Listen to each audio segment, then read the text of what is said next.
Hello guys, আজ তোমাদের সঙ্গে আমি শেয়ার করব যে আমি আমার মেকআপ ব্রাশগুলো কিভাবে ক্লিন করি। তো আমি আমার মেকআপ ব্রাশ আর বিউটি ব্লেন্ডারগুলো আজকে ক্লিন করে দেখাবো। অনেকদিন ধরে মেকআপ ব্রাশগুলো আমার ক্লিন করা হচ্ছিল না, ওই জন্য আজ তোমাদের সঙ্গে সেটার ভিডিও নিয়ে চলে এসেছি। তো প্রথমেই আমি জল নিয়েছি আর লাক্সের বডি ওয়াশ নিয়েছি। তোমরা চাইলে যে কোনো বডি ওয়াশ নিতে পারো আর যে কোনো শ্যাম্পুও নিতে পারো।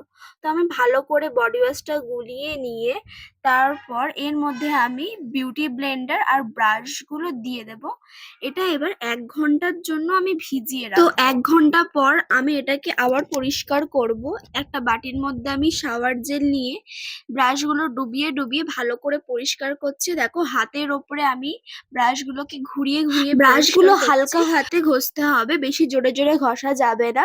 আমার ভিডিওটা স্পিডে করা আছে বলে ওই জন্য মনে হচ্ছে যে ব্রাশগুলো আমি অনেক স্পিডে ঘষছি, বাট না, আস্তে আস্তে ব্রাশগুলো পরিষ্কার করতে হবে। তারপর আমি বিউটি ব্লেন্ডারগুলো ভিজিয়ে রেখেছিলাম, সেগুলো পরিষ্কার করব।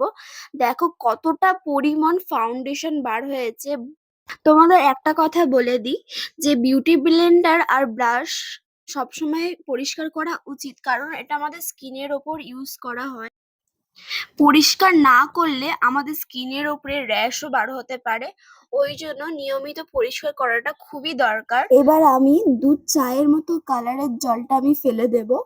তারপর আমি এতে পরিষ্কার জল নেব। ওই পরিষ্কার জলে আমি আবারও বিউটি ব্লেন্ডার গুলো ভালো করে ভিজিয়ে পরিষ্কার করব।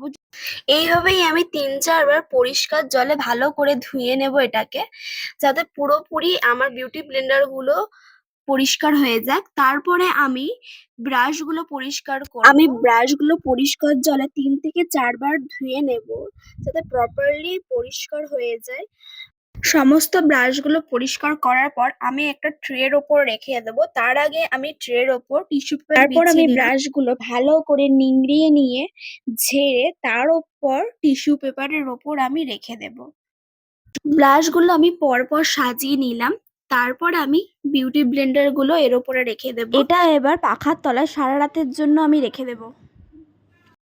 ব্রাশগুলো এখন প্রপারলি শুকিয়ে গিয়েছে। এবার আমি ব্রাশগুলো ব্যাগের মধ্যে ঢুকিয়ে আমার এই ভিডিওটা যদি আপনাদের ভালো লেগে থাকে তাহলে অবশ্যই এটা লাইক কমেন্ট শেয়ার করে দেবেন আর আমার পেজটাকে ফলো করে দেবেন অবশ্যই। পরে কি ভিডিও দেখবেন অবশ্যই কমেন্ট করে জানান।